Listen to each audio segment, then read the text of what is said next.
Turmush o'rtog'im menga bir necha yil avval qayta 3 taloqsan deganlar. So'ng 10 daqiqa o'tar o'tmas taloqsan deb 3 ta taloq tushishini niyat qilib donalab 3 marta aytganlar.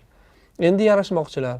Sizning taloq haqidagi ma'ruzalaringizdan 3 taloq tushmagan degan xulosaga kelgan edik. Lekin men tushimda erim bilan zino qilmoqchi bo'lganimni ko'rdim. Keyin istixora qildim. Shundan so'ng yana 3 marta xuddi shunaqa tushlar ko'rdim. Tushimda nikohsiz birga yashayotgan ekanmiz. Mening ko'nglim hech taskin topmayapti. Iltimos, yo'l ko'rsating. Men 3 taloq bo'lganmanmi yoki yana yarashish imkoni bormi? Bismillah va salatu vassalamu ala rasulillah va ba'd. Bu holatda hozir savolda boshida aytganingiz, turmush o'rtog'im menga bir necha marotaba 3 taloqsan degan deyilindi. Bir necha yil oldin bir necha marotaba. Mana shu joyiz ozroq tushunarsiz men uchun. Ya'ni bir necha marotaba aytgan degani bitta majlisda men misol uchun taloqsan, 3 taloqsan dedi-da, bir 10 minut o'tgandan keyin taloqsan dedi. Hozir faqat shumi? Faqat shumi yoki bundan boshqa undan oldin yoki undan keyin ham taloqlarni aytganmi? Agar faqat shu bo'layotgan bo'lsa, masalan, faqat shuliga 3 taloqsan dedi-da, keyin ozroqdan keyin taloqsan dedi. Bitta majlisda o'tirgan 10 minutdan keyin aytdi deyapti. Bularni hammasini yig'ishtirganda bizning fatvomiz bunda bitta taloq tushadi degan qavulda olganmiz ulamolarning gapini. Chunki majlis, mana Hanafiy aimmalarning ham bunda gaplari bor. Al-majlis yajma'ul mutafarriqat deyiladi.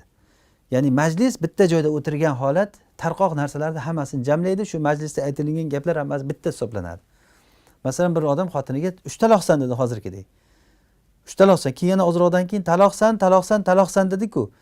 O'sha taloqsanlar birinchi aytgan 3 talog'ini ta'kidi bo'ladi. Eshitib qo'ydingmi, bildingmi, taloqsan, bilib qo'ygin, taloqsan. Yaxshilab eshitib ol, taloqsan degan gaplar hammasi bitta birinchi gapni ta'kidi bo'ladi. Buni ta'kidlashlikda odamlar har xil yo'llarni qiladi. Ba'zilar ta'kidlash uchun 1000 taloq deydi, qum taloq deydi, bir tilchka taloq deydi masalan, tog'day taloqsan deydi. Yana nimalar deydi masalan, xayoliga nima kelsa aytaveradi. Yoki bo'lmasa sanoq bilan mana shunaqangi ta'kid bilan aytadi. Taloqsan, eshitib qo'ydingmi? Taloqsan, konkretni taloqsan deydi ba'zilar o'rischa qo'shib. Anshaqa gaplarni gapiraveradi. Hammasi bular yig'ilib turib bitta taloq o'rniga o'tadi hukmga. Agar bir necha yil oldin, hozir yana takrorlayman, 3 taloqsan deb, undan keyin yana 10 minutdan keyin taloqsan degan bo'lsa, hammasi yig'ilgan holatda bitta majlisda bo'lganligi uchun bitta taloq tushadi. Bitta taloq tushadi, bu bitta taloqdan keyin yashasa bo'laveradi er-xotin. Agar bunga o'xshagan holat yana bo'lgan bo'lsa undan oldin yoki undan keyin yana bo'lgan bo'lsa, u ham bittaga o'tadi. Undan keyin yana bo'lgan bo'lsa 3 taga o'tadi. Keyin 3 ta bo'ladi. Tushuntira oldimmi? Agar mana shu holatda o'zi bo'lgan bo'lsa, hech qanday taloq bo'lmaydi.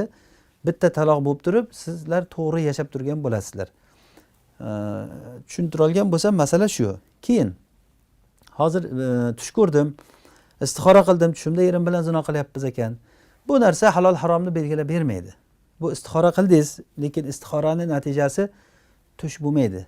Istixoraning natijasi bir ahli ilmdan so'rasangiz, o'sha ahli ilm sizga javobini aytadi. Mana bu halol harom bayon qilingan. Uni inson tush ko'rib bilib olmaydi. Masalan, bir ochiq harom bo'lgan narsani tush ko'rsangiz, tushingizda bitta boboy kelsadan keyin bo'ldi, yashayveringlar, ruxsat sizlarga desa yashab ketaverasizmi? Hatto Rasulullohni tushingizda ko'rsangiz ham agar o'sha narsani sizga aytsa, u halol haromni belgilab bermaydi. Masalan, bir odamni tushiga bir kishi kirsada, mo'ysafida odam, men Rasulullohman, bo'ldi, aroqni ichavergin, senga ruxsat, faqat senga, boshqalarga emas, senga ruxsat desa, unga halol bo'lib qolmaydi. Chunki shariat komil bo'ldi. Al-yawma akmaltu lakum dinakum. Bu din komil bo'ldi. Buni hech kim o'zgartira olmaydi. Bu tushlar hech narsani o'zgartirmaydi. Faqat tush insonga bir ko'ngliga xotirjamlik berayotgan narsa. Shuning uchun bu tushimda ko'rdim, zino qilyapman ekan, yana ko'rdim, yana qilyapman ekan, bu narsaga vasvasga, bu narsaga berilmaslik kerak. Bunda biz ahli ilmdan yaxshilab so'rang, o'sha hukmini bayon qilsin.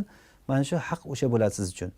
Hozir agarda sizlar uchun yana takrorlayman, agar holat bir necha yil oldin 3 marta taloq etgan bo'lsa va undan keyin yana taloqsan degan bo'lsa, hammasi bittaga o'tadi.